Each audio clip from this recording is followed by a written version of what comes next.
नमस्कार मित्रों, अगर आप यहाँ तक पहुँच चुके हैं तो समझ लीजिए आप साधारण दर्शक नहीं हैं, क्योंकि आज का विषय भक्ति नहीं परीक्षा है। पिछले भागों में हमने जाना कि माँ काली कैसे अपने भक्तों की रक्षा करती हैं, कैसे स्वयं उसके जीवन में उतर आती हैं। लेकिन आज हम उस चरण में प्रवेश करेंगे जहाँ से 90% लोग वापस लौट जाते हैं। आज हम जानेंगे माँ काली भक्त से सब कुछ क्यों छीन लेती हैं। यह क्रूरता नहीं, करुणा क्यों है, और अंतिम परीक्षा क्या होती है जब भक्त सोचता है अब सब ठीक हो जाएगा। जब कोई व्यक्ति सच्चे भाव से माँ काली से जुड़ता है तो कुछ समय तक उसे लगता है संकट टल रहे हैं, भीतर शक्ति बढ़ रही है, डर कम हो रहा है। और यहीं पर भक्त सबसे बड़ी भूल कर बैठता है।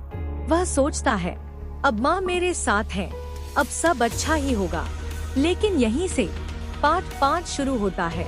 माँ काली सब कुछ क्यों छीन लेती है। मित्रों, माँ काली देने वाली देवी नहीं है, वो छीनने वाली माँ है। क्यों?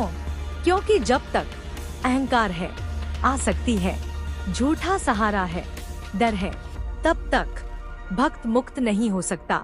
इसलिए माँ काली एक एक करके छीनती है धन, सम्मान, रिश्ते, पहचान, सहारा और अंत में स्वयं को भी। सबसे पहले रिश्ते टूटते हैं। सबसे पहले जो होता है, लोग बदल जाते हैं, अपने पराये हो जाते हैं, विश्वास टूटता है। भक्त पूछता है माँ मैंने क्या गलती की। लेकिन माँ उत्तर नहीं देती, क्योंकि यह उत्तर अनुभव से मिलता है। फिर आती है पहचान की मृत्यु। धीरे धीरे भक्त को लगता है मैं वही नहीं रहा, मुझे लोग नहीं समझते, मुझे भीड़ पसंद नहीं। जो चीजें कभी सुख देती थी अब खोखली लगने लगती हैं।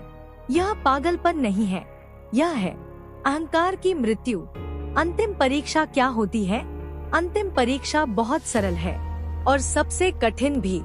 माँ काली भक्त से पूछती है सब छिन जाने के बाद भी क्या तू मुझे चाहेगा। अगर भक्त शिकायत करता है, डर जाता है, पीछे हटता है, तो वहीं उसकी यात्रा समाप्त हो जाती है। लेकिन अगर वह मौन रहता है, समर्पण करता है और कहता है माँ जो भी किया सही किया, तो वही जन्म होता है सच्चे काली भक्त का। उस क्षण भक्त को कुछ नहीं मिलता, न शक्ति, न वरदान, न चमत्कार। मिलती है केवल निर्भयता, सत्य दृष्टि